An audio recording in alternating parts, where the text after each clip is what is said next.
Good morning, students. How are you? I think you are fine at your place. Now, today I will discuss about basic principles of counseling. Last lecture में मैंने आपको counselling होती क्या है, परामर्श किसे कहते हैं, इसके बारे में बताया था। परामर्श की जो परिभाषा है, उसका जो मीनिंग है, वो आपको बताया था।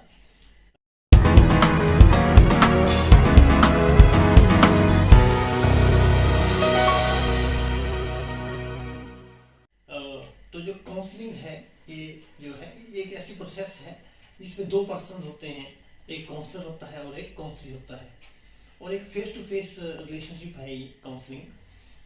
और इसमें जो काउंसलर होता है वो एक अनुभवी और प्रशिक्षित व्यक्ति होना चाहिए। तो ये हमने लास्ट लेक्चर में डिस्कस किया था। आज हम थोड़ा सा आगे चलेंगे। प्रिंसिपल्स ऑफ काउंसलिंग की जो परामर्श है, इसके मूल सिद्धांत क्या हो सकते हैं। ठीक है, जैसा कि आपने काउंसलिंग में पढ़ा कि जो काउंसलर है और जो क्लाइंट है, वो उनके बीच में कॉर्डियल रिलेशनशिप होना चाहिए। ठीक है, एक जो मधुर संबंध है वो दोनों के बीच में होना चाहिए। और ये इंटरव्यू बेस्ड होती है काउंसलिंग होती है। ठीक है, क्योंकि इसमें जो काउंसलर है और जो काउंसली है, उन दोनों में एक डायरेक्ट कॉन्टेक्ट जो है वो होता है। तो अगर हम बात करते हैं इसके प्रिंसिपल्स की, तो सबसे पहला जो प्रिंसिपल है वो आता है principle of acceptance. First one is principle of acceptance, की स्वीकृति का सिद्धांत। अकॉर्डिंग टू दिस प्रिंसिपल, ये प्रिंसिपल क्या कहता है, each client must be accepted as an individual and dealt with as such. The rights of the individual should be fully honoured. क्या मतलब हुआ कि परामर्श से संबंधित जितनी भी विचारधाराएं हैं, वो ये मानती हैं, वो ये समझती हैं कि जो परामर्श प्रार्थी है उसको एक पूर्ण मनुष्य या मानव समझना चाहिए। He should be accepted as an individual. Each client must be accepted as an individual. परामर्श प्रार्थी को एक मनुष्य समझे, उसको एक मानव समझे, और उसके साथ जो है उसके जो अधिकार हैं उनको पूर्णतः सम्मान मिलना चाहिए। उसको ये ना लगे कि मैं जो हूँ एक मुझे इग्नोर किया जा रहा है। ठीक है, उसको एक as a family member treat किया जाए। He should be accepted as an individual. ठीक है, तो ये बहुत ही बड़ा प्रिंसिपल है कि एक परामर्शदाता जिस परामर्श प्रार्थी को समस्या सुलझाने के लिए आगे आया है, उस समस्या को सुलझाना तभी संभव होगा जब वो उसको एक अपना फैमिली मेंबर माने, जब वो उसको पूर्णतः एक समर्पित भाव से एक मनुष्य समझे। ठीक है, उसके राइट्स को वो ऑनर करे। तो सिंपल है principle of acceptance. Then second one is principle of permissiveness. PRMISSIVNESS, permissiveness. ये प्रिंसिपल क्या कहता है, according to this principle counselling is such a contact, एक ऐसा कॉन्टेक्ट है which arouses some hopes, जिससे कुछ आशाएं जगती हैं, जो किसी न किसी रूप में कोई ना कोई आशा की किरण लेके आता है। And environment becomes according to the individual, और इसमें जो एनवायरमेंट है उस क्लाइंट के अकॉर्डिंगली हो जाता है।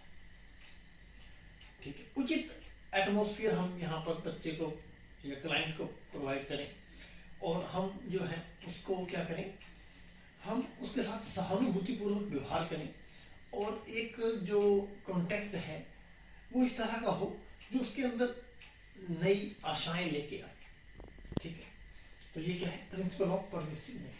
तो आसान है, ये कोई इतना मुश्किल नहीं है। Third one is principle of thinking with individual. Principle of thinking with the client या इंडिविजुअल, परामर्श प्रार्थी के साथ सोचना। परामर्श में प्रार्थी के लिए सोचने की बजाय, प्रार्थी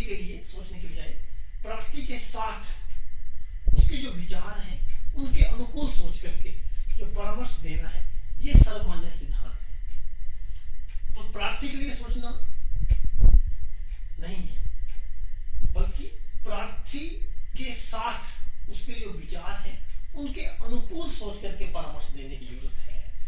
ये कुछ ऐसे प्रिंसिपल्स हैं, अगर परामर्शदाता इन प्रिंसिपल्स को फॉलो करें तो वास्तव में ही एक अच्छा परामर्श वो क्लाइंट को दे सकता है और उसकी समस्या का सही तरीके से निवारण हो सकता है। तो हर चीज के कुछ नियम होते हैं, सिद्धांत होते हैं, मैगजीन्स होते हैं। अगर हम उनको फॉलो नहीं करेंगे तो हम उस समस्या से निपटान नहीं कर सकते। तो इसलिए इन बेसिक प्रिंसिपल्स को मद्देनजर रखते हुए ही हमें जो है वो काम करना चाहिए, परामर्शदाता को काम करना चाहिए। तो he has to develop his thinking according to the client. So thinking with the client, उसके जो विचार हैं उसके अनुकूल जो है वो चला जाए और उसके अनुकूल सोचकर ही परामर्श देना ही जो सिद्धांत है वो इसका आता है। तो ये आपका बहुत ही बढ़िया प्रिंसिपल है, principle of thinking with the individual. The next जो सिद्धांत है वो आता है principle of learning. Principle of learning होता है सीखना। सीखने का सिद्धांत क्या कहता है? All the approaches to counseling believe in the presence of learning elements in the counseling process.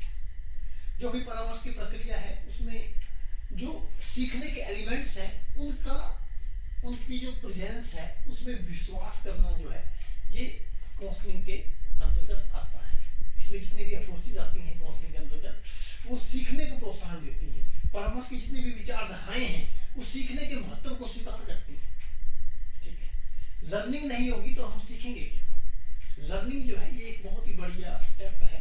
तो सीखने का जो महत्व है वो भी परामर्श की विचारधाराओं के अंतर्गत आता है। तो परामर्श की जितनी भी विचारधाराएं हैं उसमें लर्निंग के एलिमेंट्स हैं उनको इंक्लूड किया जाता है। ठीक है, so learning is must, counselling includes learning. ठीक है, so this is the principle of learning. The next one is principle of consistency with democratic ideals. Principle of consistency with democratic ideals. जितने भी principles हैं ये democratic ideals के साथ associated है। हम अपनी विचारधारा हमारी कैसी है, हम अपने विचार स्वतंत्र रूप से रख सकते हैं कि नहीं, हमारे क्या आदर्श हैं, हमारे क्या मूल्य हैं। ठीक है, हम किन चीजों को लेकर के जीवन जी रहे हैं, क्या हमारे